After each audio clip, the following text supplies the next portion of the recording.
ಹಿಂದೂ ಪುರಾಣಗಳ ಪ್ರಕಾರ ನಾವು ಅತಿಯಾಗಿ ಮಾಡಬಾರದ ಕೆಲವು ಕೆಲಸಗಳ ಬಗ್ಗೆ ಹೇಳಲಾಗಿದೆ. ಯಾವ ಕೆಲಸಗಳನ್ನು ಮಾಡಿದರೆ ಮನುಷ್ಯನಿಗೆ ಹಾನಿ ಉಂಟಾಗುತ್ತದೆ? ಗರುಡ ಪುರಾಣದ ಪ್ರಕಾರ ಒಬ್ಬ ಮನುಷ್ಯ ಮಾಡುವ ಕೆಲವು ತಪ್ಪುಗಳಿಂದ ಅನಾರೋಗ್ಯದ ಜೊತೆಗೆ ಆಯಸ್ಸು ಕೂಡ ಕಡಿಮೆಯಾಗುತ್ತದಂತೆ. ಹಾಗಾದರೆ ಯಾವ ಕೆಲಸಗಳನ್ನು ಮಾಡಬಹುದು, ಯಾವ ಕೆಲಸಗಳನ್ನು ಮಾಡಬಾರದು ಅನ್ನುವಂತಹ ಮಾಹಿತಿಯನ್ನು ಈಗ ತಿಳಿಯೋಣ. ಮೊದಲನೆಯದಾಗಿ, ಪ್ರತಿಯೊಬ್ಬರೂ ದಿನ ಬೆಳಿಗ್ಗೆ ಬೇಗನೆ ನಿದ್ರೆಯಿಂದ ಎದ್ದೇಳಬೇಕು. ಬೆಳಿಗ್ಗೆ ಸಮಯ ಬೀಸುವ ಗಾಳಿಯಿಂದ ಅನೇಕ ವ್ಯಾಧಿಗಳು ನಯವಾಗುತ್ತದೆ. ಹಾಗಾಗಿ ಪ್ರತಿಯೊಬ್ಬರೂ ಸೂರ್ಯೋದಯಕ್ಕೆ ಮೊದಲೇ ನಿದ್ರೆಯಿಂದ ಎದ್ದೇಳುವುದಕ್ಕೆ ಪ್ರಯತ್ನ ಮಾಡಬೇಕು. ಬೆಳಿಗ್ಗೆ ಆಲಸ್ಯವಾಗಿ ನಿದ್ದೆಯಿಂದ ಎದ್ದೇಳುವವರಿಗೆ ಮಾತ್ರ ಆಯಸ್ಸು ಕಡಿಮೆಯಾಗುತ್ತದೆಂದು ಆಯುರ್ವೇದ ನಿಪುಣರು ಹೇಳುತ್ತಾರೆ. ಬೆಳಿಗ್ಗೆ ಬೇಗನೆ ನಿದ್ರೆಯಿಂದ ಎದ್ದೇಳುವವರು ಬೆಳಿಗ್ಗೆ ಬೀಸುವಂತಹ ಗಾಳಿಯನ್ನು ತೆಗೆದುಕೊಳ್ಳುವುದರಿಂದ ಶ್ವಾಸಕೋಶಕ್ಕೆ ಸಂಬಂಧಿಸಿದ ಕಾಯಿಲೆಗಳು ಬರುವುದಿಲ್ಲ, ಆಯಸ್ಸು ಕೂಡ ಹೆಚ್ಚಾಗುತ್ತದೆ. ಹಾಗೇನೆ ಶರೀರದಲ್ಲಿ ಅತಿಯಾಗಿ ಕಾಯಿಲೆಗಳು ಬರುವುದಕ್ಕೆ ಕಾರಣಗಳು ಅತಿಯಾದ ಆಹಾರ ಸೇವನೆ ಮತ್ತು ಮಲಮೂತ್ರ ವಿಸರ್ಜನೆಯನ್ನು ತಡೆಯುವುದು, ಬೆಳಿಗ್ಗೆ ಸಮಯ ನಿದ್ರೆ, ರಾತ್ರಿ ಸಮಯದಲ್ಲಿ ತಡವಾಗಿ ನಿದ್ರಿಸುವುದು. ಇದರಲ್ಲಿ ಯಾವ ಕೆಲಸ ಮಾಡಿದರೂ ಶರೀರಕ್ಕೆ ಹಾನಿಯಾಗುತ್ತದೆ. ಮನುಷ್ಯನಿಗೆ ಸ್ನಾನ ಅನ್ನುವುದು ಮುಖ್ಯ, ಆದರೆ ಅತಿಯಾಗಿ ಸ್ನಾನ ಮಾಡುವುದು ಕೂಡ ಒಳ್ಳೆಯದು ಅಲ್ಲ. ಹೆಚ್ಚು ಬಾರಿ ಸ್ನಾನ ಮಾಡುವುದರಿಂದ ಕೂಡ ಅನಾರೋಗ್ಯದ ಪಾಲಾಗಬೇಕಾಗುತ್ತದೆ. ಒಂದು ದಿನಕ್ಕೆ 2 ಸಾರಿಗೂ ಹೆಚ್ಚು ಬಾರಿ ಸ್ನಾನ ಮಾಡಬಾರದು. ಹಾಗೇನೆ ಪಾಲಕ್ ಸೊಪ್ಪಿನಲ್ಲಿ ಹೆಚ್ಚಾಗಿ ಕ್ರಿಮಿಗಳು ಇರುವಂತಹ ಸಾಧ್ಯತೆ ಇರುತ್ತದೆ. ಹಾಗಾಗಿ ಅದನ್ನು ತಯಾರಿಸುವಾಗ ತುಂಬ ಜಾಗ್ರತೆಯಿಂದ ಶುಚಿಯಾಗಿ ತಯಾರಿಸಿಕೊಳ್ಳಬೇಕು.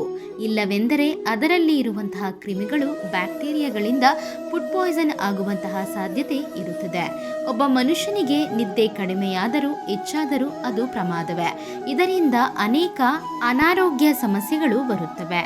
ವಿಷ್ಣು ಪುರಾಣದ ಪ್ರಕಾರ ಪ್ರತಿಯೊಬ್ಬರು ಬ್ರಹ್ಮ ಮುಹೂರ್ತದಲ್ಲಿಯೇ ನಿದ್ರೆಯಿಂದ ಎದ್ದೇಳಬೇಕು. ಬ್ರಹ್ಮ ಮುಹೂರ್ತದಲ್ಲಿ ಎಷ್ಟೋ ಅದ್ಭುತ ಶಕ್ತಿಗಳು ಇರುತ್ತವೆ. ಈ ಸಮಯದಲ್ಲಿ ದೇವತೆಗಳು ಸಂಚರಿಸುತ್ತಾ ಇರುತ್ತಾರೆ. ಬೆಳಗ್ಗೆ ಸಮಯದಲ್ಲಿ ಬ್ರಹ್ಮ ಮುಹೂರ್ತದಲ್ಲಿ ನಿಮಗೆ ಕ್ರಮೇಣವಾಗಿ ಎಚ್ಚರವಾಗುತ್ತಿದ್ದರೆ ನೀವು ಹತ್ತಿರದಲ್ಲಿ ಶ್ರೀಮಂತರಾಗುತ್ತೀರಾ ಎಂದು ಅರ್ಥ. ತುಂಬ ಜನರು ಮಾಂಸಾಹಾರವನ್ನು ಸೇವಿಸುವಾಗ ಅದರಲ್ಲಿ ನಿಂಬೆಹಣ್ಣನ್ನು ಹಿಂಡಿಕೊಂಡು ಅದನ್ನು ತಿನ್ನುತ್ತಾರೆ. ಆದರೆ ಈ ರೀತಿ ಮಾಡಬಾರದು, ಇದರಿಂದ ಗ್ಯಾಸ್ಟ್ರಿಕ್ ಸಮಸ್ಯೆ ಉಂಟಾಗುತ್ತದೆ. ಮೊಸರನ್ನು ತಿಂದರೆ ಒಳ್ಳೆಯದು ಎಂದು ಹೇಳುತ್ತಾರೆ. ಆದರೆ ಗರುಡ ಪುರಾಣದ ಪ್ರಕಾರ ರಾತ್ರಿ ಸಮಯದಲ್ಲಿ ಮೊಸರನ್ನು ತಿನ್ನಬಾರದು, ಇದರಿಂದ ಅನಾರೋಗ್ಯ ಸಮಸ್ಯೆಗಳು ಬರುತ್ತದೆ. ಹಾಗಾಗಿ ರಾತ್ರಿ ಸಮಯ ಮೊಸರು ತಿನ್ನದೇ ಇರುವುದೇ ಒಳ್ಳೆಯದು. ಊಟ ಮಾಡುವಾಗ ತುಂಬ ಜನರು ಬೇಗ ತಿಂದು ಬಿಡುತ್ತಾರೆ. ಆದರೆ ಈ ರೀತಿ ಮಾಡಬಾರದು. ಅನ್ನವನ್ನು ಚೆನ್ನಾಗಿ ಅಗಿದು ತಿನ್ನಬೇಕು. ಹಾಗೆ ತುಂಬ ಜನರು ನಿಂತುಕೊಂಡು ನೀರನ್ನು ಕುಡಿಯುತ್ತಾರೆ. ಆದರೆ ಆ ರೀತಿ ಕುಡಿಯಬಾರದು ಎಂದು ಹೇಳಲಾಗುತ್ತದೆ. ಹಾಗೇನೆ ಅನ್ನವನ್ನು ತಿಂದ ನಂತರ ಕೂಡಲೇ ಟೀ ಸೇವನೆ ಮಾಡಬಾರದು. ಊಟ ಮಾಡಿದ ಕೂಡಲೇ ಟೀ ಕುಡಿದರೆ ಅಸಿಡಿಟಿ ಸಮಸ್ಯೆ ಉಂಟಾಗುತ್ತದೆ. ಹಾಗೇನೆ ಊಟ ಮಾಡಿದ ಕೂಡಲೇ ಸ್ನಾನವನ್ನು ಮಾಡಬಾರದು. ಹೀಗೆ ಮಾಡಿದರೆ ನಿಮ್ಮ ಜೀರ್ಣಕ್ರಿಯೆಯ ಮೇಲೆ ಕೆಟ್ಟ ಪರಿಣಾಮ ಬೀರುತ್ತದೆ. ಶರೀರದಲ್ಲಿ ರಕ್ತ ಪ್ರಸರಣೆ ಕಡಿಮೆಯಾಗುತ್ತದೆ. ಉಪ್ಪು ಹೆಚ್ಚಾಗಿ ಸೇವನೆ ಮಾಡುವುದರಿಂದ ಹೃದಯ ಸಂಬಂಧಿ ಕಾಯಿಲೆ, ಕಿಡ್ನಿಯಲ್ಲಿ ಕಲ್ಲಿನಂತಹ ಸಮಸ್ಯೆ ಬರುವಂತಹ ಸಾಧ್ಯತೆ ಇರುತ್ತದೆ.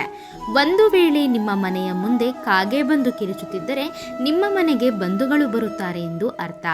ಆದರೆ ಒಂದಕ್ಕಿಂತ ಹೆಚ್ಚು ಕಾಗೆಗಳು ಬಂದು ಕಿರುಚುತ್ತಿದ್ದರೆ ಅದು ಅಶುಭವೆಂದು ಪಂಡಿತರು ಹೇಳುತ್ತಾರೆ.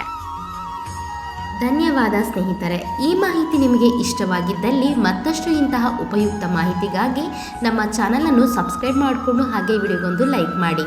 ಜೊತೆಗೆ ಮತ್ತಷ್ಟು ಇಂತಹ ಉಪಯುಕ್ತ ಮಾಹಿತಿಗಾಗಿ ಫೇಸ್ಬುಕ್ನಲ್ಲಿ ನಮ್ಮ ಪೇಜನ್ನು ಫಾಲೋ ಮಾಡೋದನ್ನು ಮರಿಬೇಡಿ. So thanks for watching our videos.